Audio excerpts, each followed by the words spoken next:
ابھی ان دو پہاڑوں کو آپس میں ایسا ملاؤں گا کہ پوری آبادی ریزہ ریزہ ہو جائیں گی. گویا گیہوں کو جس طرح پیس دیا جاتا ویسا پیس کے انہیں آٹا بنا دوں. اللہ کے نبی حکم ارشاد فرمائیے. اندازہ لگائیے ایسے موقع پہ کہ جب پتھر مارے گئے ہیں, آپ کے غلام زخمی ہیں, آپ زخمی ہیں, عام کوئی بھی انسان ہوتا تو یہی کہتا کہ ہاں فوراً اس آبادی کو تباہ کر دو, فوراً ان پر عذاب نازل کرو. مگر وہ رحمت للعالمین بن کر آئے تھے. آقا وہ تھے جو سارے عالم کے لیے رحمت بن کر تشریف لائے تھے. ارشاد فرمایا کہ اے فرشتے تجھ سے مجھے کوئی حاجت نہیں, میرا رب پروردگار عالم میرے حالات کو دیکھنے اور جاننے والا ہے. مجھے اس آبادی سے ان لوگوں سے کوئی غلا نہیں, بخدا یہ نہیں جانتے کہ میں کون ہوں. اور اس کے بعد فرمایا فرشتے جاؤ, تیرے لیے کوئی حکم نہیں, میں دیکھ رہا ہوں, میری نگاہ دیکھ رہی ہے.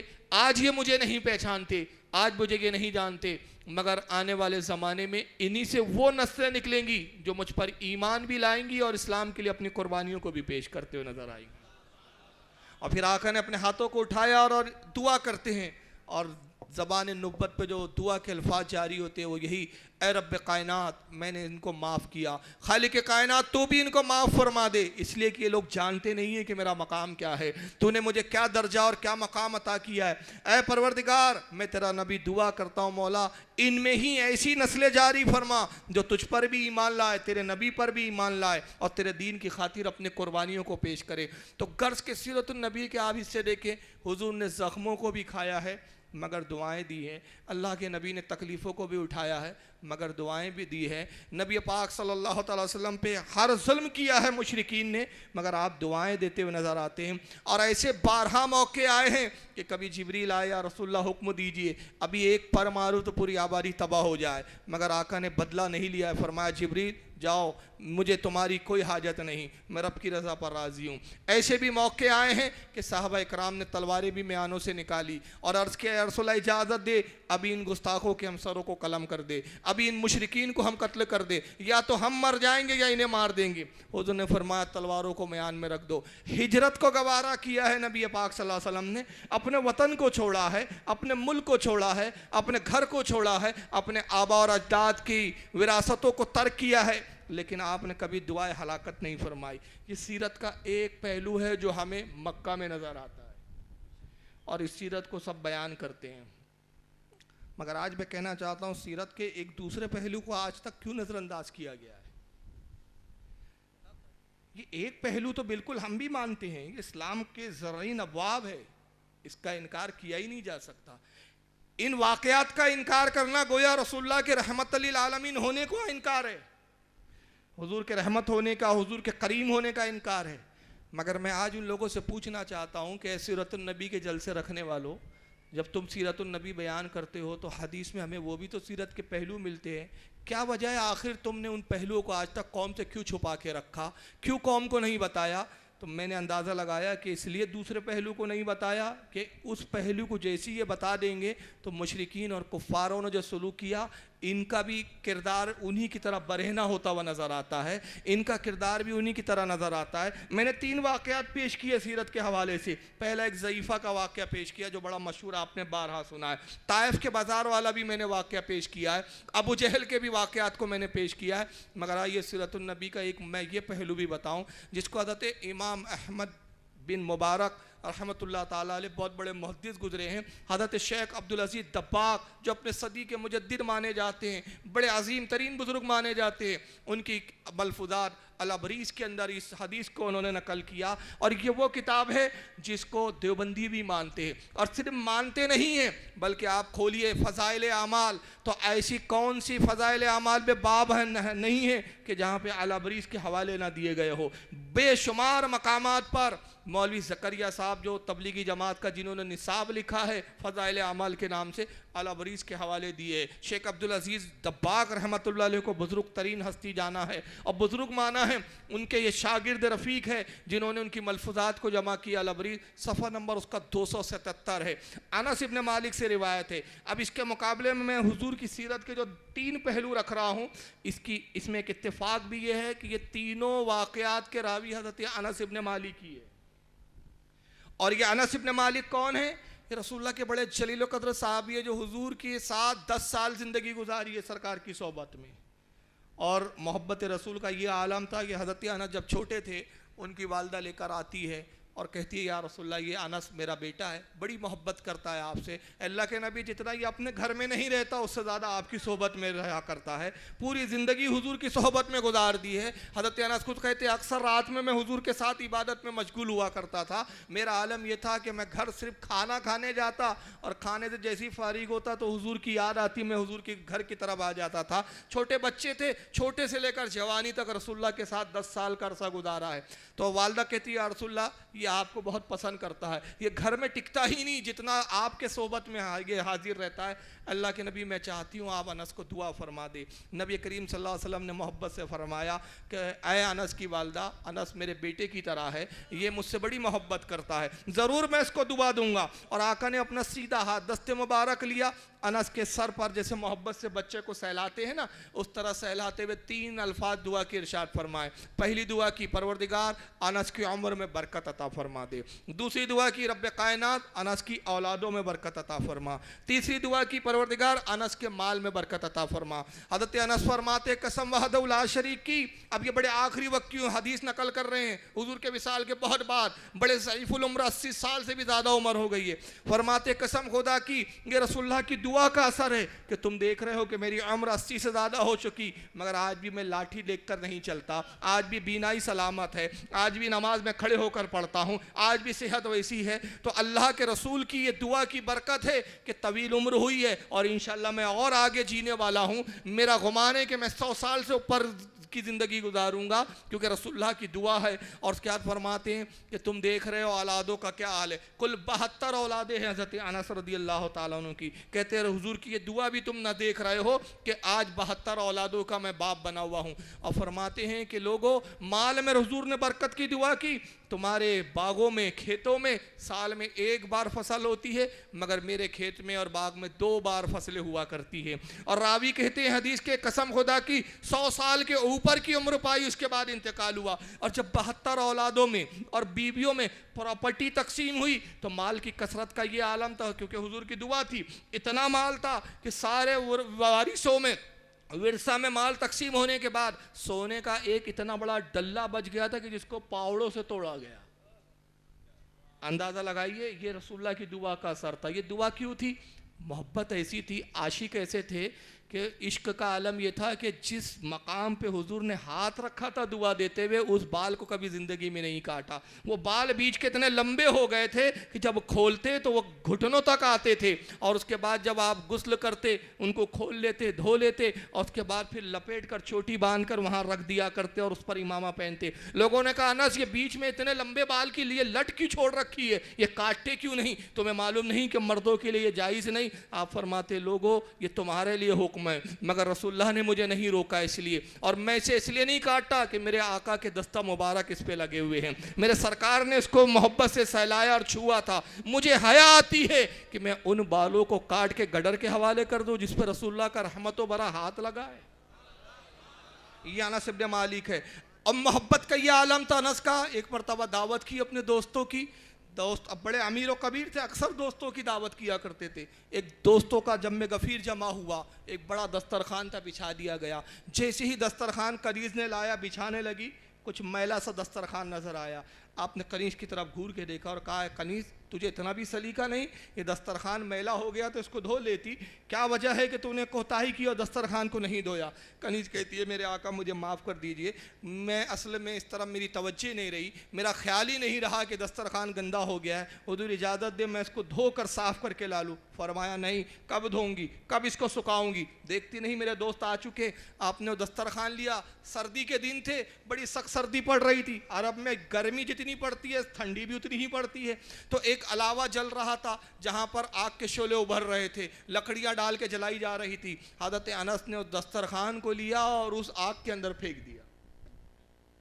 جب دسترخوان کو پھینکا تو دوستوں نے کہا انس آپ نے ایک دسترخوان کو ضائع کر دیا، کنیز کی کوتاہی پر اتنی ناراضگی کہ دسترخوان ہی جلا ڈالا؟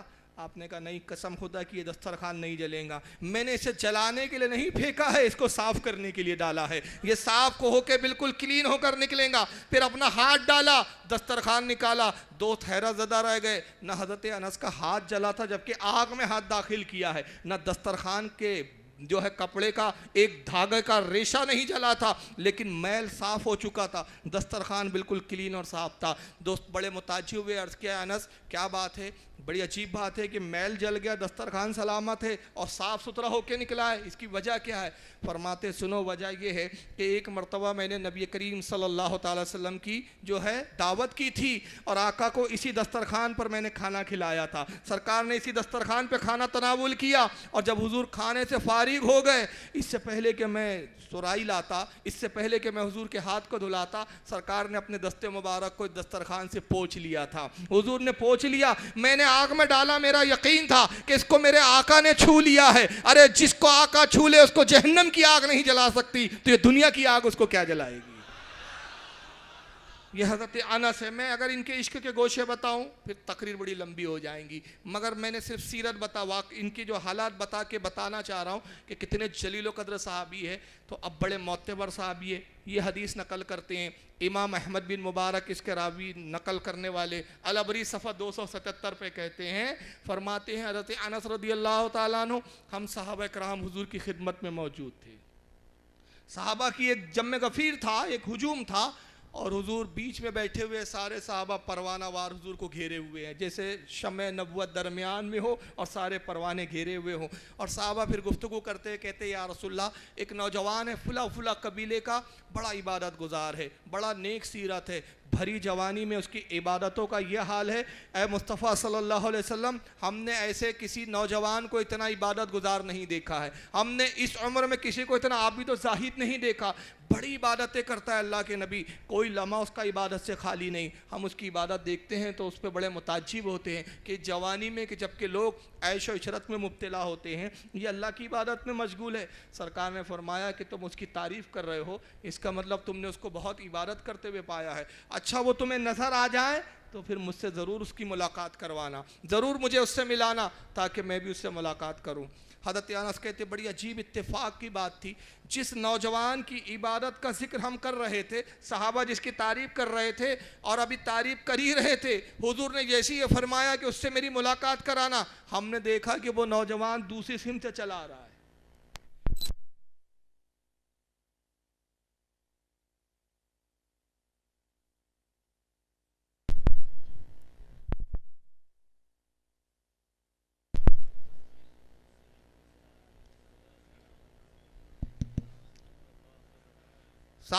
حضرت انس کہتے ہیں کہ ہم نے اس کو اس طرف سے آتے ہوئے دیکھا، ہم بڑے خوش ہو گئے کہ کتنی اچھی بات ہے، کتنا عجیب اتفاق ہے کہ جس کی تعریف کر رہے تھے وہی چلا آ رہا ہے۔ گویا ہوتا ہے نا کہ ہم جس کا ذکر کر رہے ہو اور محبت سے ذکر کر رہے ہو، وہ آ جائے تو اور خوشی میں اضافہ ہو جاتا ہے، بلکہ ہم میں کہہ بھی دیتے ہیں بہت سارے لوگ، دیکھو صاحب 100 سال سے پہلے نہیں مروں گے، ابھی آپ ہی کی بات کر رہے تھے، آپ آ بھی گئے، بس وہی کیفیت تھی۔ اور ذرا یہاں ٹھہر کے ایک بات پر ذرا غور کریں آپ، جس نوجوان کی صحابہ تعریف کر رہے ہو، جس کی عبادت کا چرچا صحابہ کر رہے ہو، چھوٹا موٹا عابد ہوں گا؟ بولیے۔ ارے یار آپ خاموش بڑے سنتے، میری عادت ہے میں بلواتا ہوں، اور مجمع نہیں بولے تو پھر مجھے لگتا ہے تقریر نہیں ہو رہی ہے آج، پھر میں انسانوں میں نہیں مجسموں میں تقریر کر رہا ہوں۔ جس کی صحابہ تعریف کر رہے ہو وہ چھوٹا موٹا عابد ہوں گا؟ بہت بڑا عابد ہوں گا نا۔ اب وہ نوجوان آ رہا ہے، صحابہ خوش ہو کے کہتے ہیں یا رسول اللہ دیکھیے جس کی ہم بات کر رہے تھے نا سرکار، یہ وہی نوجوان ہے۔ حضور نے کہا اچھا آنے دو۔ قریب آیا، اب صحابہ تو صحابہ تھے، وہ انہیں تو مطلب اتنا نہیں پتا تھا جتنا نبی کو معلوم ہوتا تھا، نبی تو علم غیب جانتے تھے نا۔ وہ جب قریب آیا اس نے سلام کیا، السلام علیکم، تو بعض صحابہ نے تو جواب دے دیا خوشی کے ساتھ، مگر اللہ کے نبی نے اس کے سلام کا جواب نہیں دیا، اور جواب نہ دیتے ہوئے آپ نے ارشاد فرمایا اے نوجوان تجھے میں اللہ کا واسطہ دیتا ہوں، قسم خدا کی جھوٹ نہ کہنا کہ اگر تو نے جھوٹ کہا تو تیرا جھوٹ میرے سامنے ٹک نہیں پائیں گا، اس لیے کہ میں تیرے جھوٹ پر آگاہ ہو جاؤں گا، میں تیرے جھوٹ سے واقف ہو جاؤں گا، میں تجھے اللہ کا واسطہ دیتا ہوں، اللہ کی قسم دے کے کہتا ہوں کہ جو کچھ میں پوچھوں اس کا جواب صحیح صحیح دینا۔ اس نے کہا محمد میں آپ سے جھوٹ کہہ بھی نہیں سکتا، مجھے معلوم ہے کہ اگر میں نے آپ سے جھوٹ کہا بھی تو جبریل آ کے آپ کو بتا دیں گے۔ آپ پوچھ کے کیا پوچھنا چاہتے ہیں؟ آپ نے فرمایا تجھے اللہ کی قسم دے کے میں پوچھتا ہوں، بتا جب تو آ رہا تھا اس جماعت پہ تیری نظر پڑی تو دل میں تو یہ خیال نہیں کر رہا تھا کہ کتنے بیوقوف لوگ ہیں، فضول وقت گزار رہے ہیں، فالتو بیٹھے ہوئے ہیں، گپے مار رہے ہیں، فالتو تفریح کرتے بیٹھے ہوئے ہیں، دنیاوی باتوں میں مشغول ہے، ان سے میں کتنا بہتر ہوں کہ ابھی مسجد جا کے نماز پڑھوں گا؟ کیا تو یہ دل میں نہیں سوچ رہا تھا؟ اس نے کہا محمد سچ فرمایا آپ نے، واقعی میرے دل میں یہی خیال آ رہا تھا۔ آقا دل کے حال جان رہے ہیں۔ حضور نے بتا دیا ہے میرے صحابہ کی جماعت، تم ظاہر دیکھ کے متاثر ہو، میں تو ان کے باطنوں کو دیکھتا ہوں۔ تم جس کی تعریف کر رہے ہو اس کی بدبختی کا یہ عالم ہے کہ تمہیں فالتو بیٹھا ہوا سمجھ رہا ہے، تمہیں دنیاوی کاموں میں مشغول سمجھ رہا ہے، اور اس کی جہالت کا عالم دیکھو۔ میں کہتا ہوں وہ کتنا بڑا جاہل تھا، وہ سوچ یہ رہا ہے کہ صحابہ سے بہتر میں ہوں، اس میں ابو بکر ہے میں ان سے بہتر ہوں، اس میں عمر ہے میں ان سے بہتر ہوں، اس میں عثمان ہے میں بہتر ہوں۔ یہ کتنی گھٹیا سوچ تھی اس کی۔ وہی سوچ کے آج کچھ لوگوں میں نہیں آ گئی ہے کہ یہ سنی تو فالتو ہے، جو بزرگوں کے پیچھے پڑے ہوتے ہیں، پیروں کے چکر میں پڑے رہتے ہیں۔ ہم کتنے گریٹ، ہر لمحہ عبادت میں، ہر لمحہ عبادت میں۔ تصور تو وہی چلا ہے نا، یہ تو گپے مارنے میں لگے ہوتے ہیں، میلاد کی مجلس، فاتحہ کی مجلس، عرس کی مجلس، ان کو مجلسوں کے علاوہ کام نہیں۔ ہم کتنے اچھے ہیں کہ 40 دن کا چلہ، 45 دن کا چلہ، 1 چلہ، 2 چلہ، 4 چلے، چلے ہی چلے۔ تصور دیکھیں وہیں سے آ رہا ہے۔ اور میں نے حوالہ دیا، پھر عرض کر لوں ایک ایک بات، خدا کی قسم حوالے سے حوالہ نہ ملے مجھے بلائیے گا، اپنے پیسوں سے آؤں گا، لیکن ایک شرط ہے، جو چیلنج یہ کرے کہ حوالے جھوٹے تھے اس سے پہلے اسٹیمپ پیپر پہ لکھوا دیجیے گا کہ اگر تو بدعقیدہ ہے حوالے دکھانے کے بعد تو توبہ کر لے گا۔ پھر میں ساری ذمہ داری اپنے روپیے سے، اپنے خرچ سے میں انشاءاللہ کہ اس کو حوالے دکھانے کے لیے تیار ہوں۔ الابریز صفحہ نمبر 277، امام احمد بن مبارک اس کتاب کے مصنف، بہت بڑے امام ہیں۔ تو اس نے کہا محمد آپ سچ فرما رہے، لیکن اس کی جہالت تو دیکھو، صحابہ کے بارے میں سوچ رہا ہے کہ خالی بیٹھے۔ اس جاہل کو یہ نہیں پتا تھا، ارے یہ فضول نہیں بیٹھے تھے، اس بزم میں مصطفیٰ تھے، مصطفیٰ کا دیکھنا بھی عبادت ہے، مصطفیٰ کی صحبت میں بیٹھنا بھی عبادت ہے۔ وہ فضول کہاں بیٹھے تھے، وہ تو اب بہترین عبادت میں مشغول تھے، وہ تو کعبے کے کعبہ کو دیکھ رہے تھے، لیکن اس کی عقل دیکھیے، عبادتوں پہ غرور تھا اس کو۔ ارے رسول تو بہت بڑی ذات ہے، مولانا روم رحمت اللہ علیہ فرماتے ہیں صحبت یک سعد با اولیاء بہتر عد صد سالہ عبادت بیریا۔ اللہ کے ولی کی صحبت، ایک گھڑی کی صحبت 100 سال کی بیریا عبادت سے بہتر ہے۔ ولی کی صحبت میں ایک گھڑی بیٹھ جانا، اور جہاں نبی ہو، ولیوں کا تاجدار ہو، نبیوں کا سلطان ہو، وہ لمحہ ہر لمحہ صحابہ کا عبادت۔ اس نے کہا محمد سچ کہہ رہے۔ سرکار نے بڑے غصے کے عالم میں، جلال میں فرمایا ناراضگی کے ساتھ چل دفع ہو جائے یہاں سے۔ صحابہ پہ تو کھل گیا تھا کہ اس کی حقیقت کیا ہے، ہم اس کی تعریف کر رہے ہیں اور کم بخت ہمارے بارے میں اتنے برے نظریے اور خیالات رکھتا ہے۔ اب وہ مسجد چلا گیا، اچھا اس کی جہالت دیکھیے، توبہ نہیں کی اس نے۔ اب یہ تو سمجھ لینا چاہیے تھا نا اس نے کہ اب محمد نے تو میرے دل کے حال جان لیے، بتا دیا، تو معافی مانگ لیتا، یا رسول اللہ اب یہ دل میں خیال آ گیا، معاف کر دیجئے، دعا کر دیجئے۔ نہیں، اپنی عبادت پہ گھمنڈ تھا، مصطفیٰ کی عطا پر اس کو ناز نہیں تھا، مصطفیٰ کی عطا پر یقین نہیں تھا، عبادت کرنے چلا گیا، عبادت سے جنت لینا چاہتا ہے۔ اب مسجد میں گیا، نماز میں مشغول ہوا، آقا نے فرمایا کون ہے جو اس کو قتل کرے؟ کس کے قتل کے بارے میں حضور کہہ رہے ہیں؟ مشرک تھا، بتوں کا پجاری تھا؟ ارے جس کی عبادت کی تعریف صحابہ کر رہے ہیں، نبی اسے قتل کی بات کر رہے ہیں، کون ہے جو اس کو قتل کرے؟ ابو بکر صدیق کھڑے ہوئے، یا رسول اللہ میں حاضر ہوں سرکار۔ آقا نے تلوار دکھاؤ، ابو بکر جاؤ قتل کر دو۔ حضرت ابو بکر صدیق گیا۔ انس بن مالک کہتے جب ابو بکر مسجد میں داخل ہوئے تو ان کا بیان ہے کہ میں نے دیکھا کہ وہ نماز کی حالت میں کھڑا تھا، نماز پڑھ رہا ہے۔ تو ابو بکر صدیق کے دل میں خیال آیا، اور یہ وہی خیال آیا جو آج ہمارے سنیوں کے دل میں آ جاتا ہے۔ اس حدیث نے پورا واضح کر دیا کیا سمجھنا ہے تمہیں اور کیا جاننا ہے۔ خیال ہی آیا یہ نماز پڑھ رہا ہے، نمازی کو کیسے قتل کر دوں؟ یہ اللہ کی عبادت میں مشغول ہے، اس حالت میں کہ جب یہ اللہ کی عبادت کر رہا ہو اسے کیسے قتل کر دوں؟ جبکہ آقا کی حدیث ہے، حضور نے فرمایا جو ہمارے قبلے کی تعظیم کرے، جو ہمارے قبلے کی طرف رخ کر کے عبادت کرے، اس کو قتل نہ کرو، اس کو کافر نہ کہو، یہ حضور ہی نے تو فرمایا ہے۔ چلو بہتر ہے کہ میں رسول اللہ سے پوچھ لوں، اللہ کے نبی وہ نماز کی حالت میں پھر کیا حکم ہے؟ حضور جو حکم دے اس کے مطابق عمل کروں گا، اس خیال کے ساتھ آتے ہیں۔ ابو بکر جب آئے، حضور نے فرمایا ابو بکر کیا اس کو قتل کر دیا؟ اللہ کے نبی قتل تو نہیں کیا سرکار، وہ نماز کی حالت میں، حضور کیا حکم ہے؟ سرکار نے کوئی حکم صادر نہیں فرمایا، تلوار لے لی، کچھ دیر خاموشی رہی، صحابہ ادب کے ساتھ خاموش بیٹھے ہوئے، پھر فرمایا کون ہے جو اس کو قتل کرے؟ حضرت عمر کھڑے ہوئے، یا رسول اللہ میں حاضر ہوں۔ سرکار نے کہا عمر جاؤ قتل کرو۔ حضرت عمر جب پہنچے تو وہ سجدے کی حالت میں تھا۔ حضرت عمر کے دل میں بھی وہی خیال آیا، یہ تو سجدے کی حالت میں، اور حضور ہی کی تو حدیث ہے کہ بندہ اپنے رب سے سب سے زیادہ قریب حالت سجدہ میں ہوتا ہے، یہ قرب خاص خداوندی میں، اور میں اس حال میں اس کو قتل کروں؟ مناسب معلوم نہیں ہوتا۔ چلو حضور سے پوچھنا چاہیے، آج یہی تو سنیوں کا حالت ہے نا، ارے یہ نمازی اس کو کافر کیسے بول دے، یہ داڑھی والا اس کو کافر کیسے بول دے، ہم سے بڑھ کر عبادت گزار ہے اس کو کافر کیسے بول دے۔ یہ حدیث میں بتایا کہ یہ کشمکش اور ہے، لیکن مصطفیٰ صلی اللہ علیہ وسلم کی مرضی ان کے بارے میں کچھ اور ہے، حضور کا حکم ان کے بارے میں کچھ اور ہے۔ یہ حضرت ابو بکر عمر کے بشری تقاضے تھے کہ دل میں یہ فطری طور پر خیال آیا، واپس آئے کہ حضور سے پوچھوں۔ فرمایا عمر کیا اس کو قتل کیا؟ اللہ کے نبی وہ تو سجدے کی حالت میں، سرکار آپ ہی نے تو فرمایا ہے کہ بندہ اپنے رب سے سجدے میں سب سے زیادہ قریب ہوتا ہے۔ حضور نے کوئی جواب نہیں دیا، تلوار لے لی، کچھ دیر پھر خاموشی چھائی ہوئی ہے۔ حضور نے فرمایا کون ہے جو اس کو قتل کرے؟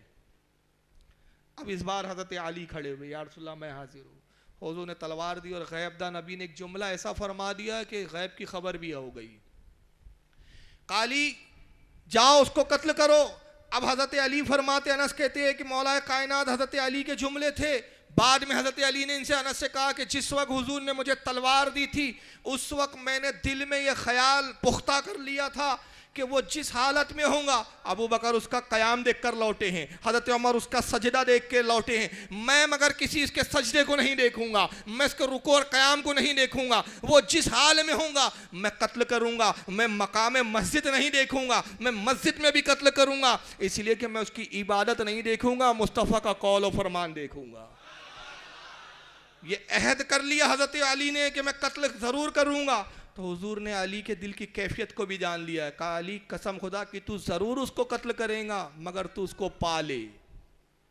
بتایا کہ تجھے ملے گا نہیں، تیرا ارادہ تو قتل کا ہے مگر تجھے وہ ملے گا نہیں۔ حضرت علی کہتے ہیں میں جب گیا دیکھا تو وہ جا چکا تھا، میں نے ادھر ادھر تلاش کیا نظر نہیں آیا، باہر مسجد کے نکلے دیکھا تو گرد و غبار نظر آئی۔ ایک شخص سے پوچھا یہ گرد و غبار کیسی ہے؟ کہا یہ قافلہ جا رہا ہے۔ کہا کیا اس قسم کے ایک نوجوان کو دیکھا؟ کہا وہ اسی قافلے میں تو دیکھا گیا۔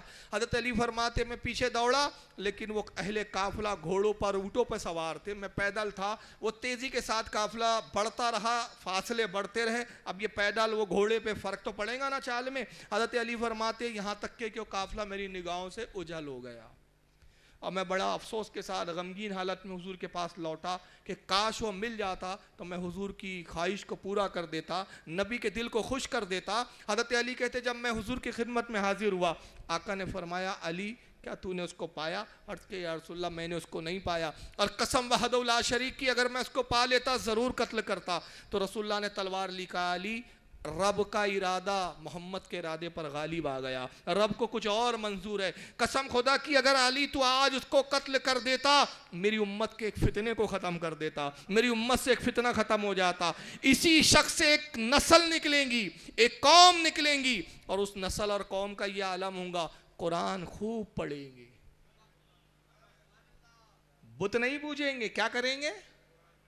قرآن خوب پڑھیں گے، خوب پڑھیں گے، لوگوں کو دین کی طرف بلائیں گے، قرآن ان کے حلق سے نیچے نہیں اتریں گا، پڑھیں گے خوب لیکن حلق سے نیچے نہیں اتریں گا، دین کی طرف لوگوں کو دعوت دیں گے مگر دین سے ان کا کوئی خود تعلق نہ ہوگا، وہ دین سے ایسے نکل جائیں گے جیسے تیر کمان سے نکل جاتا ہے، وہ اللہ کی مخلوق میں قوم عاد اور قوم سمود سے بھی بدترین مخلوق ہوں گے۔ اے علی جو ان کو قتل کر دے قیامت کے دن اس کے لیے بہترین اجر عظیم ہوگا۔ یہ حدیث مکمل ہو گئی۔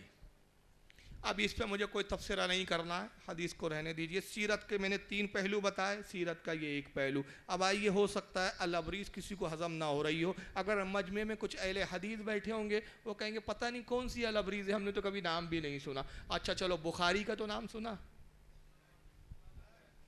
کہ آج کل بخاری بھی ماننا بند کر دیا ہے۔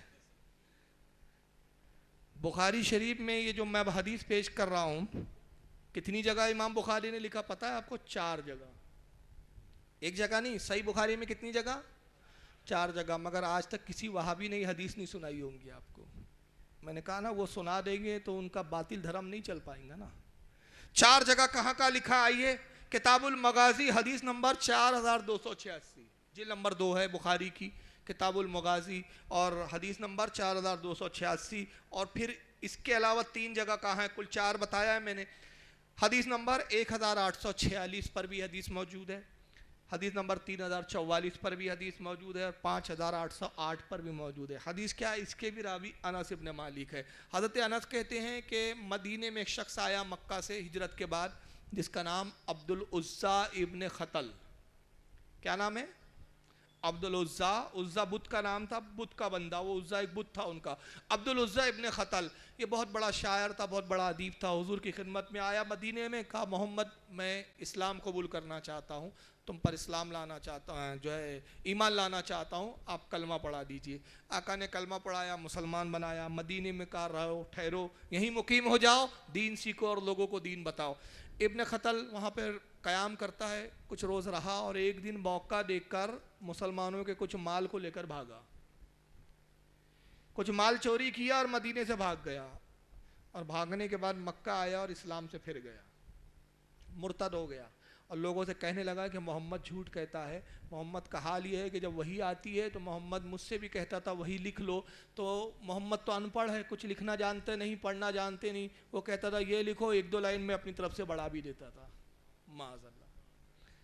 اور پھر اس نے 2 لونڈیاں پالی، لونڈیا مطلب کنیز، ان کو خریدا، بڑی بہترین آواز کی مالک تھی وہ لونڈیا، اور شاعرہ تھی، شعر کہتی تھی، اور ان کو اس بات کے لیے تیار کیا کہ تم محمد صلی اللہ علیہ وسلم کی توہین اشعار میں کیا کرو۔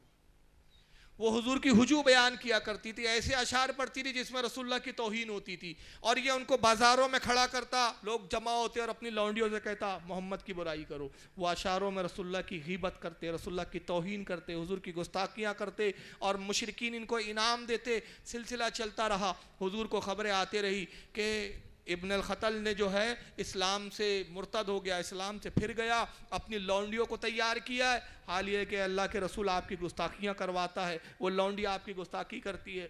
اللہ کے نبی صلی اللہ علیہ وسلم جب بھی سنتے ناراض ہوتے۔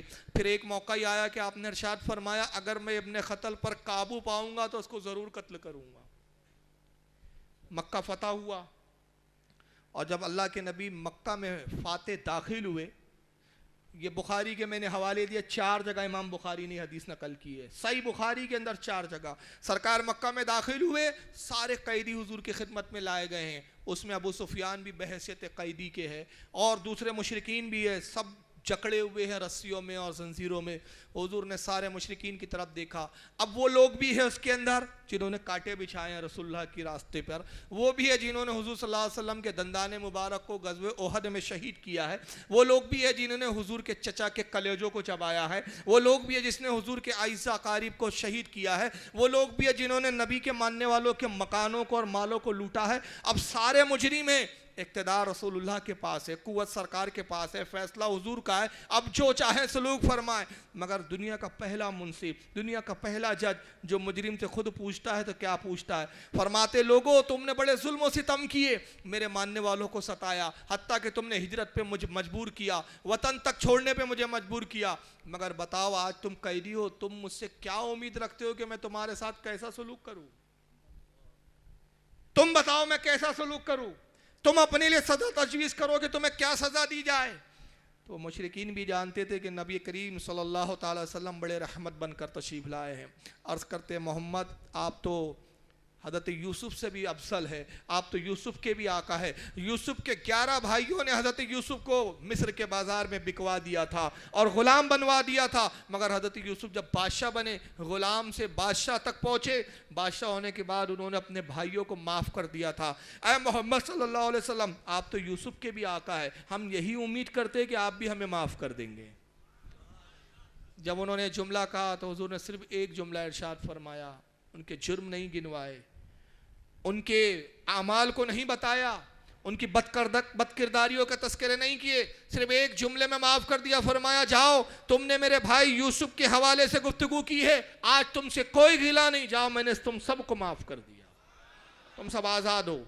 ان کی زنجیریں کھول دی جائے, ان کی رسی کھول دی جائے. ابو سفیان آگے بڑھتا ہے, جو عرب کا سردار تھا, حالت کفر میں تھا. کہا محمد قسم خدا کی آپ بہترین اخلاق کے مالک ہیں, آج آپ جس کو چاہتے قتل کر سکتے تھے, جس کو چاہتے جو چاہتے سزا دے سکتے تھے, مگر آپ نے ایک جملے میں سب کو معاف کر دیا. اللہ کے نبی, میں آپ سے بڑا متاثر ہوا, یقیناً آپ سچے نبی ہے, میں اسلام قبول کرنا چاہتا ہوں. اس کی بیوی ہند آئی جس نے حضور کے چچا کے کلیجے کو چبا لیا تھا کچا, وہ آ کے کہتی ہے محمد میں بھی توبہ کرنا چاہتی ہوں, اسلام قبول کرنا چاہتی ہوں. سرکار نے کلمہ پڑھایا, اور جو اتنے شدید دشمن تھے جنہوں نے حضور کے چچا کے کلیجوں کو چبایا تھا, حضور نے معافی نہیں کیا بلکہ اپنی رحمت کا ایسا اظہار فرمایا. کہا لوگو, ابو سفیان قلبی سردار تھا, آج بھی سردار ہے, اس کے گھر کو میں دارالامان قرار دیتا ہوں. ابو سفیان کو تو امان ہے, جو اس کے گھر میں داخل ہو جائے اس کو بھی امان ہے, اس کو بھی قتل نہ کیا جائے.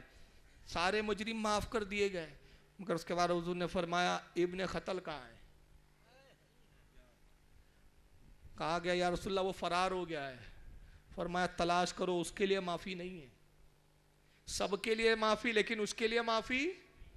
ابن خطل کو ڈھونڈو, اس نے میری بڑی توہین کی ہے, بڑی گستاخی کی ہے, جس حال میں جہاں پاؤ قتل کر دینا. اب صحابہ ڈھونڈ رہے, اس کا پتہ ہی نہیں ہے, مکہ تو گھیرا جا چکا تھا, سب تعجب میں بھاگا تو بھاگا کہاں سے, نکلا تو نکلا کہاں, چھپا ہے تو کہاں چھپا ہے.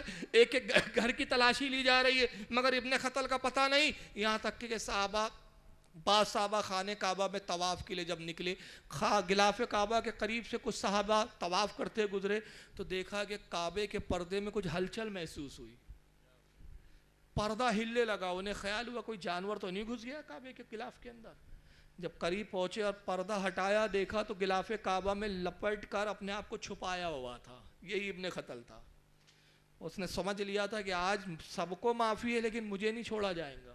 تو بچنے کی ایک ہی صورت ہے, حرم میں چھپو. حرم وہ جگہ ہے جہاں چوٹی مارنا بھی جائز نہیں, تو مجھے کیسے محمد ماریں گے؟ یہاں تو چوٹی بھی مارنے کی اجازت نہیں, یہ حرم ہے, یہاں پہ قتل کی اجازت نہیں. کتنا ہی بدترین دشمن ہو اس کو قتل نہیں کر سکتے. ارے جب چوٹی اور جو نہیں مار سکتے تو ایک انسان کو قتل کی کیسے اجازت مل سکتی ہے؟ اس نے سوچا حرم ہی ایک ایسی جگہ ہے جہاں جان بچائی جا سکتی ہے. غلاف کعبہ میں چھپایا ہوا ہے, اپنی پیٹھ کو خانے کعبہ کی دیوار سے چپکائے ہوئے. صحابہ نے دیکھا, اب سوچنے لگے رسول اللہ کا تو حکم ہے جہاں دیکھو وہاں قتل کرو. یہ تو غلاف کعبہ میں چھپا ہے, حرم میں چھپا ہے, اب کیا اس کو حرم میں قتل کرے؟ بعد نے کہا چلو رسول اللہ سے پوچھو کیا کیا جائے. ایک صحابی آتے, یا رسول اللہ ہم نے ابن خطل کو پکڑ لیا ہے, اس کو ہم نے پا لیا, غلاف کعبہ میں چھپائے ہوئے اپنے آپ کو, حضور کیا حکم ہے؟ سرکار نے جیسی سنا جلال طاری ہوا, اور جلال کی حالت میں ارشاد فرمایا. دیکھیے ایک منزل وہ بھی تھی, مسجد میں ابو بکر نے لوٹ آئے تھے تب کوئی کچھ نہیں فرمایا تھا, حضرت عمر لوٹ آئے تب کچھ نہیں فرمایا تھا, مگر ابن خطل بدترین گستاخ تھا. آپ نے فرمایا اگرچہ وہ غلاف کعبہ میں لپٹا ہو, اس کو کعبے کے غلاف سے بھی باہر نہ نکالو, تلوار چلا کر اس کو اسی حالت میں قتل کر دو. کہا یا رسول اللہ غلاف اس میں کٹ سکتا ہے؟ فرمایا کوئی پرواہ نہیں, محمد اللہ کا رسول تمہیں حکم دیتا ہے کہ جاؤ اس حالت میں قتل کر دو, اگر غلاف کعبہ بھی اس کے قتل میں کٹ جائے تو کوئی پرواہ نہیں. صحابہ گئے اور اسی حال میں وار کیا کہ یہ کعبے کی دیوار سے چپکا ہوا ہے, غلاف اس پہ ڈلا ہوا ہے, ایسی تلوار چلائی کہ غلاف کعبہ بھی کٹا اور اس کی گردن بھی کٹ گئی. اس کو امام بخاری نے 4 جگہ لکھا ہے. اب سیرت کا تیسرا واقعہ, بس میں پھر اس کے بعد اصل موضوع پر آ جاؤں گا. اور یہ جب تیسرا جو واقعہ میں پیش کر رہا ہوں سیرت کا, اب اس حدیث کی خاص بات کیا, یہ بھی بخاری میں, مگر پرابلم یہ ہے کہ بے عشق محمد پڑھتے ہیں یہ بخاری, آتا ہے بخاری ان کو بخاری لیکن یہ واقعہ بھی کبھی وہابی آپ کو نہیں بیان کرے گا. وہ تو ہمیشہ یہی بتائیں گا حضور پہ پتھر مارے جاتے تھے، حضور معاف کر دیتے تھے، رسول اللہ کے راستے میں کانٹے بچھائے جاتے تھے، حضور معاف کر دیتے تھے. ہم نے کہا بخاری کی ان حدیثوں کو کیوں چھوڑ دیا تم نے؟ کب سے بخاری کو بھی ماننا تم نے بند کر دیا؟ اب یہ حدیث بھی حضرت انس سے روایت ہے، اور بخاری میں کتنی جگہ امام بخاری نے لکھی پتہ ہے؟ تعجب کریں گے آپ، امام بخاری نے 1 2 3 جگہ نہیں بلکہ 14 جگہ یہ حدیث کو لکھا. کتنی جگہ؟ ایک حدیث کو اگر امام بخاری جیسا وقت کا اتنا عظیم محدث 14 جگہ لا رہا ہے تو ضرور کچھ نہ کچھ تو بات ہوگی. تو کیا امام بخاری کا یہ عقیدہ نہیں پتا چل رہا ہے کہ وہ اپنے زمانے کے کتنے ٹن ٹناٹن بریلوی ہے؟ جس چیز کو تم آج بریلویت بولتے ہو تو وہ تو سب سے بڑے بریلوی پھر امام بخاری ہے. 14 جگہ حدیث لایا ہے. نوٹ کر لے کہاں کا لکھا ہے انہوں نے. کتاب الوضو میں سب سے پہلے لایا یہ حدیث، کتاب الوضو جلد نمبر 1 حدیث نمبر 233. اور اس کے بعد یہ اب 13 حوالے مزید سن لے حدیث کے کہاں کا لکھا. 1501 نمبر کی حدیث، یہ بھی بخاری میں اس حدیث کو لایا دوبارہ. پھر حدیث نمبر 3018 پہ لایا اس حدیث کو. پھر حدیث نمبر 4152 پہ لایا. پھر 4193 پہ لایا. پھر 4610 پہ لایا. 5685 پہ اس حدیث کو دوبارہ لکھا. پھر اسی حدیث کو 5686 پہ ریپیٹ کیا. پھر اسی کو 5727 پہ لکھا. پھر اس کو 6802 پر. پھر حدیث نمبر 6803، حدیث نمبر 6804، حدیث نمبر 6805، حدیث نمبر 6899. اتنی جگہ آپ 14 کل 14 جگہ امام بخاری نے حدیث لایا. اور حدیث پاک کیا ہے؟ انس بن مالک کہتے ہیں کہ حضور کی خدمت میں قبیلہ آیا جس کا نام ہے قبیلہ ارینا. کیا نام ہے؟ اب یہ حدیث بڑی خاص ہے، اس کو غور سے سنیں. پورا ایک قبیلہ ہے. ابھی تو آپ سن رہے تھے ابن خطل ایک فرد واحد تھا، ایک ہی آدمی تھا نا، جس کے قتل کا حکم دیا تھا وہ بھی ایک تھا. اب یہ پوری جماعت آئی ہے، پورا قبیلہ آ رہا ہے. قبیلے کا نام ہے قبیلہ ارینا. مدینے میں آئے اور آنے کے بعد کہا محمد ہم اسلام قبول کرنا چاہتے ہیں، آپ ہمیں کلمہ پڑھا دیجئے. سرکار نے کلمہ پڑھایا، مسلمان کیا. اور اس کے بعد فرمایا دیکھو اب تم مسلمان ہو گئے ہو، مدینے میں رکو، ٹھہرو، یہاں پر قیام کرو، دین کی باتیں سیکھو، نماز کے طریقے سیکھو، اور جب تم اسلام کو خوب اچھی طرح سمجھ لو پھر اپنے وطن لوٹ جانا. وہاں مقیم ہو گئے. 2 یا 3 روز کے بعد حضور کی خدمت میں آیا اور کہا محمد مدینے کی آب و ہوا میں راس نہیں آ رہی ہے. مدینے کی آب و ہوا ہمیں راس نہیں آ رہی ہے. یہاں گرمی بڑی ہے، گرمی بڑی شدید ہے، لو چلتی ہے، ہم بیمار ہو گئے ہیں، بڑے علیل ہو گئے، کمزور ہو گئے، ہم سے اٹھنا بیٹھنا ڈھنگ سے نہیں ہوتا. اے محمد ہمیں اجازت دیجئے کہ ہم لوٹ جائیں. حضور نے فرمایا اگر تم لوٹ جاؤ گے تو دین کیسے سیکھ پاؤ گے؟ اچھا تم بیمار ہو، میں تمہاری بیماری کا علاج کر دیتا ہوں. علاج یہ ہے کہ اونٹوں کے استبل میں رہو، وہاں خیمے نصب کر لو، وہاں جا کے رہو اور اونٹوں کا دودھ پیو، اونٹوں کا پیشاب پیو. کیا فرمایا ہے؟ اونٹوں کا دودھ اور پیشاب. تو ایک طبقے نے یہ حدیث دیکھا اور اعلان کر دیا کہ اونٹ کا پیشاب پینا بھی جائز ہے. اہل حدیث فرقے کے علماء فتویٰ دیتے ہیں کہ جن جانوروں کا گوشت کھانا حلال ہے ان کا پیشاب پینا بھی حلال ہے. دلیل میں یہی حدیث پیش کرتے ہیں. کہتے دیکھو رسول اللہ نے قبیلہ ارینا کو لوگوں کو کہا دودھ پیو اور پیشاب پیو، حضور نے ان کو پیشاب کی اجازت دی. اگر پیشاب حلال نہ ہوتا تو حضور کیسے اجازت دیتے؟ آئیے اس کا جواب میں بعد میں دے دوں گا مختصر. بہرحال حضور نے کہا اونٹوں کا پیشاب بھی پیو اور ان کا دودھ بھی پیو. بہرحال دودھ بھی پیتے تھے، پیشاب بھی پیتے تھے. چند دنوں میں موٹے تازے تندرست ہو گئے. اور جب اچھے موٹے تندرست ہو گئے تو ایک دن موقع پایا، بیت مال غنیمت کے جتنے اونٹ تھے سب لے کر بھاگ گئے. اور اس کے محافظ جتنے صحابہ تھے جو ان اونٹوں کی حفاظت کرتے تھے مال غنیمت کے، ان صحابہ کو قتل کر دیا، شہید کر دیا. اسلام سے مرتد ہوئے، اسلام کو چھوڑا، اسلام سے پھر گئے اور وہاں سے اونٹوں کو لے کر بھاگے. کچھ صحابہ جو زخمی حالت میں تھے، جن کو یہ مردہ سمجھ کے چھوڑ گئے تھے، گرتے پڑتے حضور کی خدمت میں آئے اور پورا واقعہ بیان کیا کہ یا رسول اللہ انہوں نے غداری کی، اسلام سے پھر گئے. اور وہ کہہ رہے تھے کہ اسلام میں ہم نے کوئی چاشنی نہیں پائی، اسلام میں ہمیں کوئی مزہ نہیں آیا، ہم پرانے ہی مذہب پر اچھے ہیں. اللہ کے نبی انہوں نے مذہب اسلام کو بھی چھوڑ دیا، مال غنیمت کے اونٹ لے کے بھاگے اور ہمارے کئی صحابہ کو، کئی ساتھیوں کو شہید کر دیا. اللہ کے نبی نے جب یہ سنا تو بڑا جلال کی کیفیت طاری ہوئی. ارشاد فرمایا صحابہ سے جاؤ ان کو گھیرو، پکڑو، اور جہاں بھی ملے ان کو وہاں پکڑ کے قید کرنا، ان کو قتل نہ کرنا، بلکہ جب ان کو تم گرفتار کر لو تو اس کی اطلاع مجھے دینا، ان کا فیصلہ میں خود کروں گا، تمہیں اجازت نہیں قتل کرنے کی، فیصلہ میں خود کروں گا۔ صحابہ کا ایک گروہ جاتا ہے، دوڑتے ہوئے تیز رفتاری کے ساتھ گھوڑوں پہ سوار ہو کے ان کو گھیرا، ایک مقام پہ پکڑا، اور پھر پکڑنے کے بعد صحابہ نے کہا کہ دیکھو جو ہتھیار رکھ دے اس کو امان ہے، اور جو ہتھیار نہ رکھے مارا جائے گا، بہتر ہے کہ تم ہتھیار رکھ دو۔ انہوں نے تلواریں نیزے پھینکنا شروع کیے، ہاتھوں کو اوپر اٹھایا اور چلانے لگے امان امان، ہمیں بخش دو ہمیں بخش دو۔ صحابہ نے پکڑا، گرفتار کیا، رسیوں میں جکڑ کے باندھ دیا۔ پھر رسول اللہ کو اطلاع دی گئی، سرکار ہم نے ان کو گرفتار کر لیا ہے۔ آقا نے فرمایا جہاں پکڑا وہیں ٹھہرے رہو، میں وہاں خود آ رہا ہوں۔ اب مدینے میں ان کو لانا نہیں، اب وہ اس لائق نہیں کہ مدینے کی پاک زمین پر ان کے قدم بھی پڑے، اب محمد ان کے وجود کو مدینے میں برداشت نہیں کریں گا، میں خود وہاں فیصلے کے لیے آ رہا ہوں۔ راوی حدیث انس کہتے ہیں خدا کی قسم جب حضور نے خبر سنی کہ وہ گرفتار ہو گئے، جلال کی کیفیت یہ تھی، چہرہ سرخ ہو گیا تھا، معلوم ہوتا تھا جیسے آپ کی رگوں سے پھٹ کر خون جاری ہو جائیں گا۔ حضور نے اپنی چادر لی، کاندھے پہ ڈالی، اور جلال اور غصے کی کیفیت میں اس حال میں آپ نکلے ہیں۔ حضرت انس کہتے ہیں میں نے دیکھا کہ حضور کی چادر مبارک آدھی کاندھے پہ تھی اور آدھی زمین پر لکیر کھینچتے ہوئے چل رہی تھی، یعنی ٹھیک سے چادر اوڑھنے کا بھی آپ کو توجہ اور اس طرف خیال نہیں ہے۔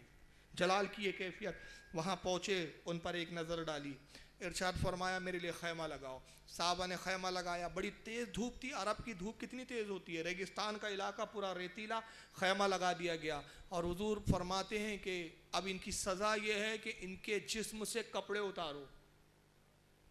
کیا کرو؟ کپڑے اتارو، برہنہ کرو، انہیں ننگا کر دو، اور ان کو برہنی کی حالت میں، ننگی حالت میں تپتی ہوئی ریت پر لٹا دو، اور ان کے سینے پہ بڑی بڑی پتھر کی سیلیں رکھ دو کہ اڑ بھی نہ پائے۔ یہ وہی نبی ہے نا؟ امام بخاری نے کتنی جگہ لکھا ہے یہ حدیث؟ یاد ہے کہ بھول گئے؟ ایک جگہ لکھی ہوتی تو تم نظر انداز کرتے، دو جگہ لکھی تو نظر انداز تھی، 14 جگہ امام بخاری کو بھی کیا سوچی، انہیں لگ رہا تھا آنے والے خبیث پتہ نہیں میری اس حدیث کا انکار نہ کر دے، تو 14 جگہ لکھ دیا۔ 14 جگہ میں نے حوالے دے دیے کہ کون کون سی حدیث نمبر ہے، جاؤ دیکھو، نہ ملے تو منہ منڈوا لوں گا اپنی۔ یہ وہی نبی ہے نا جو کچرا ڈال رہے ہیں تو معاف کر رہے ہیں؟ نبی بدل گیا ہے کیا؟ نبی تو وہی ہے نا۔ آخر یہ معاملہ کیوں ہے؟ کہ برہنہ کرو، سیل کے پتھر ان کے سینوں پہ رکھ دو۔ اب اس کے بعد ان کو برہنہ کیا گیا، حضور خیمے میں تشریف لے گئے، آرام کرنے لگے۔ صحابہ نے ان کو برہنہ جسم ریت پر لٹا دیا، سینوں پہ پتھر رکھ دیے۔ وجہ کیا تھی؟ اب حال کیا ہوگا سو ذرا تصور کیجئے، تپتی ہوئی ریت ہے پیٹھ کے نیچے، اوپر سے سورج کی تپش ہے، ادھر سے بھی بھون رہے ہیں ادھر سے بھی بھون رہے ہیں، جیسے مچھلی بھونی جا رہی ہو، تڑپنے لگے، دھوپ کی تمازت سے پریشان، گرم ریت سے پریشان، اور جب جسم پہ ان کی گرم گرم ریت نے ان کو جسم کو گرم کیا، چیخنے لگے، چلانے لگے، بلکنے لگے، اور جب ان میں سے کوئی اٹھنا چاہتا، صحابہ نیزے کے الٹے سرے کو، یعنی جس طرف سے لکڑا ہوتا ہے، لکڑی ہوتی ہے، مار مار کے ان کو لٹاتے رہے، اٹھنے نہیں دے رہے ہیں۔ یہاں تک کہ کچھ دیر گزری تو انہوں نے پانی مانگنا شروع کیا اور کہا الاتش الاتش، ہمیں پانی دو، پیاس پیاس، پانی دو پانی دو۔ صحابہ نے مشورہ کیا کیا کرے، کیا انہیں پانی دے دے؟ کہا نہیں، اللہ کے نبی نے فرمایا ہے کہ ان کا فیصلہ میں خود کروں گا، اور رسول اللہ سے پوچھے کہ یا رسول اللہ کیا ان کو پانی دیا جائے، یہ پانی مانگ رہے ہیں۔ صحابہ حضور کے خیمے میں آتے ہیں، عرض کرتے یا رسول اللہ صلی اللہ تعالی وسلم وہ پانی مانگ رہے، حضور کیا اجازت ہے کہ ہم انہیں پانی تو پلا دے؟ حضور نے فرمایا کیا پانی مانگتے ہیں؟ اب جلال بڑھ گیا، جب پانی کا سنا تو رحم نہیں آیا، ہونا تو یہ چاہیے کہ حضور پہ رحم کی کیفیت طاری ہوتی، جلال میں شدت ہو گئی، فرمایا پانی مانگتے ہیں، خبردار اب ان کو پانی نہ دیا جائے، محمد کا فیصلہ یہ ہے کہ لوہے کی سلاخوں کو گرم کرو، اس قدر گرم کرو کہ وہ سرخ ہو جائے، گرم ہو کے لال ہو جائے، اور جب سلاخیں گرم ہو جائے تو ان کے جسموں میں سلاخیں گاڑ دو، ان کی آنکھوں میں سلاخیں گھسیڑ دو، ایسے گھسڑو کہ آنکھ میں سلاخ جائے تو ان کے بھیجے کو پار کر کے نکل جائے۔ صحابہ اکرام نے یہ نہیں کہا یا رسول اللہ اتنا شدید ظلم، سرکار اتنی شدید سزا، آج تک آپ نے کسی کو ایسی سزا نہیں دی ہے اللہ کے نبی۔ صحابہ رسول کے حکم کے پابند ہوا کرتے تھے. وہ جانتے تھے کہ حضور کے ہر حکم میں حکمت ہوا کرتی ہے. نبی اپنی طرف سے کچھ نہیں کرتا, نبی اپنی طرف سے کچھ نہیں کہتا جب تک اللہ کی طرف سے حکم نہیں ہوتا ہے. انہوں نے سلاخوں کو گرم کیا, سلاخیں جب سرخ اور لال ہو گئی اور ان کے پاس پہنچے اور ان کی آنکھوں میں جب ڈالا, آر پار سلاخیں نکلی, تڑپ تڑپ کے مر گئے. یہ حدیث بھی یہاں مکمل ہو گئی بخاری کی. امام بخاری نے حدیث یہاں کلوز کر دی. حضرت ابو قلابہ اس حدیث کے ایک راوی ہے جو حضرت انس کے شاگرد ہے, تابعی ہے. امام بخاری پھر ان کا جملہ نقل کرتے حدیث لکھنے کے بعد کہ ابو قلابہ کہتے ہیں کہ نبی پاک صلی اللہ تعالی وسلم کی شدت 3 وجہ سے تھی. حضور کا یہ عتاب 3 سبب سے تھا. پہلا سبب یہ کہ اسلام لا کر اسلام سے پھر گئے, اسلام کو چھوڑ دیا, اسلام کی اہمیت کو نہیں سمجھا. اور دوسرا یہ کہ بے قصور صحابہ کرام کو شہید کیا جن کا کوئی قصور نہیں تھا. اور تیسری وجہ یہ تھی کہ مسلمانوں کا مال, جو مسلمانوں کا حق تھا جس پر, مال غنیمت کے اونٹوں کو لے کر بھاگے. 3 وجہ سے عتاب تھا. اب 3 سیرت کے واقعات ہے, اب 3 ادھر ہے 3 ادھر ہے. مجھے بتاؤ, نبی تو ایک ہی ہے. یہ وہی تو نبی ہے کہ بڑھیا اگر کچرا ڈال رہی ہے تو معاف کر رہے ہیں. یہ وہی تو نبی ہے نا کہ جن کے اوپر جلتی ہوئی راکھ پھینکی جا رہی ہے تو معاف کر دے رہے ہیں. یہ وہی تو نبی ہے نا, کانٹے بچھائے جا رہے ہیں معاف کر دیا جا رہا ہے. یہ وہی نبی ہے جن کی عبادت کے موقع پر, عبادت کے وقت اوجڑی پھینکی جا رہی ہے, عبادت کے وقت پیشانی کو زخمی کیا جا رہا ہے. غزوہ احد میں پیشانی زخمی کی جا رہی ہے, دندان مبارک شہید کیے جا رہے ہیں, مگر حضور یہی دعا کر رہے, مولا اس قوم کو ہدایت دے, میں نے ان کو معاف کر دیا, تو بھی معاف فرما دے. یہ وہی نبی ہے نا جو طائف کے بازاروں میں پتھر کھا رہے ہیں پھر بھی دعا دے رہے, مولا اسی قوم سے ہدایت والی قوم اور نسل جاری فرما دے. پھر یہی وہ نبی ہے کہ جو گناہ گاروں کو بخشتے ہوئے نظر آ رہا ہے. مگر کیا بات ہے کہ وہی نبی اس وقت ان معاملات میں اتنا سخت ہو جاتا ہے کہ تپتی ہوئی ریت پہ لٹاتے ہیں اور اس کے بعد جلتی ہوئی گرم سلا کے آنکھوں میں ڈال دیتے ہیں. آخر معاملہ کیا ہے؟ نبی ایک ہے, سلوک 2 طرح کیوں؟ تو اس پر غور کرے تو سمجھ میں آئے گا کہ معاملہ یہ ہے کہ وہاں رحم اس لیے ہے کہ وہاں جن سے سامنا ہے وہ مشرکین ہے, جہاں جن سے معاملہ ہے وہ مشرک ہے. وہ اسلام نہیں لائے ہیں, انہوں نے اسلام کو سمجھا نہیں ہے, اسلام کو جانا نہیں ہے, ابھی اسلام کی نعمتوں سے وہ واقف نہیں ہے. مگر جہاں حضور نے شدت اختیار کی ہے, جہاں نبی نے سختی کی ہے, یہ وہ لوگ ہیں جو اسلام لا کے اسلام سے پھرے ہیں, جنہوں نے اسلام لانے کے بعد حضور کی توہینیں کی ہے, اسلام لانے کے بعد صحابہ کی گستاخیاں کی ہے, جنہوں نے اسلام لانے کے بعد اسلام کا مذاق اڑایا ہے. تو بات سمجھ میں آ گئی کہ جنہیں اسلام نہ معلوم ہو ان سے محبت کی بات کی جاتی ہے, جنہیں اسلام پتہ نہ ہو اور اسلام کی محبت سے تبلیغ کی جاتی ہے. اسی لیے ہم غیر مسلموں سے جب اسلام کی بات کرتے ہیں محبت سے بات کرتے ہیں, محبت سے اسلام کی تبلیغ کرتے ہیں. اس لیے کہ ہم محبت سے بات کریں گے, بہترین اخلاق سے بات کریں گے, وہ اسلام کی طرف راغب ہوتے ہوئے نظر آئیں گے. لیکن جب مرتدوں کی بات ہوتی ہے, جب ان کا معاملہ آتا ہے جو مسلمان ہونے کے دعوے دار ہوتے ہیں مگر رسول اللہ کی گستاخی کرتے ہوئے نظر آتے ہیں, جو اسلام کے دعوے دار ہوتے ہیں مگر نبی کی توہین کرتے ہوئے نظر آتے ہیں, جو عبادت تو خوب کرتے ہیں مگر اولیاء سے اپنے آپ کو بہتر اور افضل و اعلیٰ سمجھتے ہوئے نظر آتے ہیں, تو ان کے ساتھ پھر سلوک کیا ہونا چاہیے؟ سلوک وہی ہونا چاہیے جو نبی نے بتایا. جو اسلام نہ جانے ان سے محبت کا سلوک کیا جائے, اور جو اسلام جان کر توہین کرے ان پر سختی کی جائے. تو اسی کو اعلیٰ حضرت نے کہا, دشمن احمد پہ شدت کیجئے, ملحدوں کی کیا مروت کیجئے, غیظ میں جل جائے بے دینوں کے دل, یا رسول اللہ کی کثرت کیجئے. تو سیرت کے واقعات بتانے والوں, تم ایک پہلو کو کیوں چھپاتے ہو؟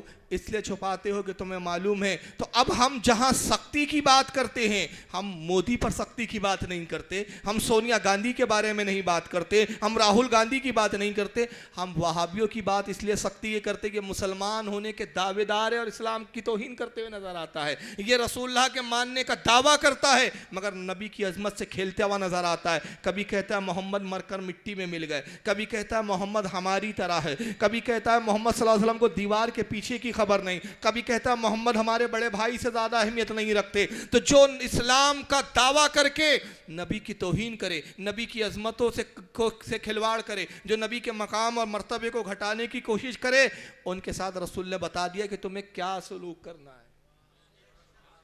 لیکن ہو سکتا ہے آپ میں کچھ لوگ سوچ رہے ہو کہ یہ کیا بولنا چاہ رہے, کیا اب ہم تلوار لے کے قتل کرنے نکل جائیں؟ میں یہ نہیں کہہ رہا, وہ اسلامی حکومت تھی اور اسلامی حکومت میں یہی ہے کہ جو ایک مشرک ہو اسلام کا مذاق اڑائے، محبت سے سمجھاؤ، لیکن اگر ایک اسلام کا دعوے دار ہے تو امام قاضی عیاض فرماتے ہیں اگر اسلام کا دعویٰ کرتا ہے اور اس کے بعد کہ رسول اللہ کے کپڑے میلے تھے، کافر ہے، واجب القتل ہے. جو کہے محمد صلی اللہ علیہ وسلم کے ناخن میں کوئی برکت نہیں، کافر ہے، واجب القتل ہے. تو پتا چلا کہ جو اسلام جان کر توہین کرے اس کا حکم شدید ہے، اور جو اسلام کو جانتا ہی نہ ہو تو وہ تو نادان ہے، اس کو تو سمجھایا جائے گا، اسے تو بتایا جائے گا نا.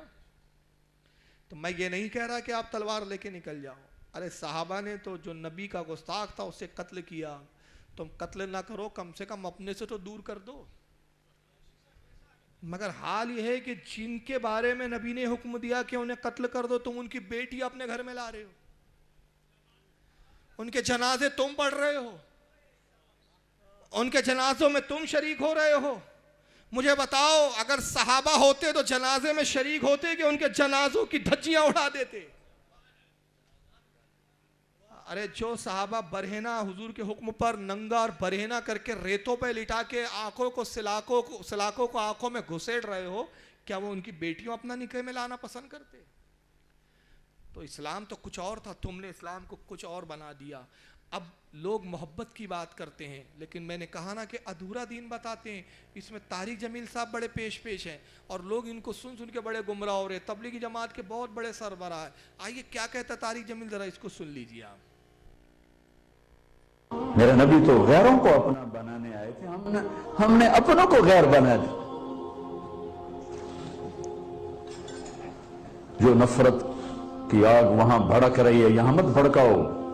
جاؤ میرے دیس میں دیکھو کتنے سر کٹ چکے، کتنے سہاگ اجڑ گئے، کتنی مائیں بے آسرا ہو گئیں، کتنی جوان بیٹیوں کی مانگ ویران ہو گئی. کیا اسی کا نام اسلام ہے؟ اسی کا نام عشق رسول ہے؟ اسے وہ دین کہتے ہیں. ایک دوسرے کی مسجدوں میں نہیں جاتے ہو، ایک دوسرے کے پیچھے نمازیں نہیں پڑھتے ہو، جنت کے ٹھیکیدار بن گئے ہو.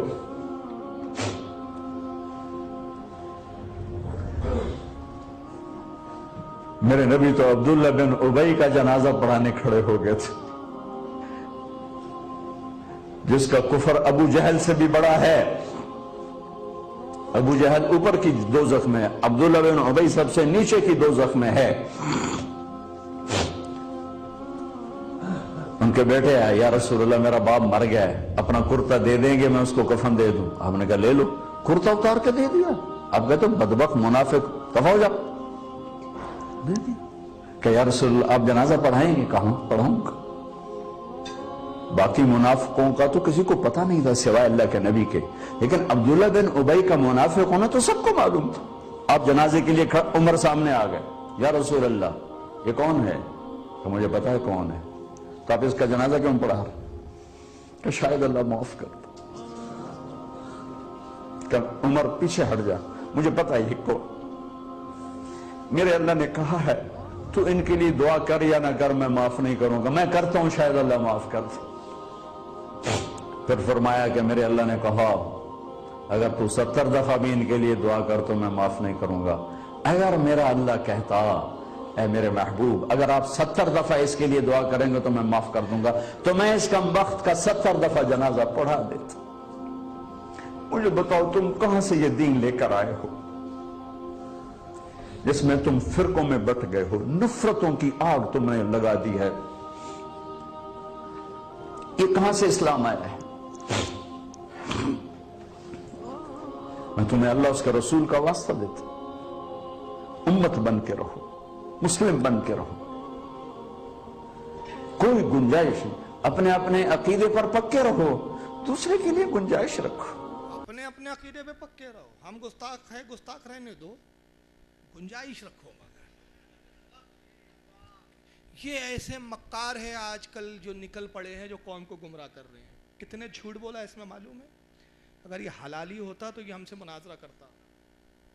یہ حلالی نہیں ہے. یہ سب سے پہلا جھوٹ کہاں سے شروع کیا اس نے؟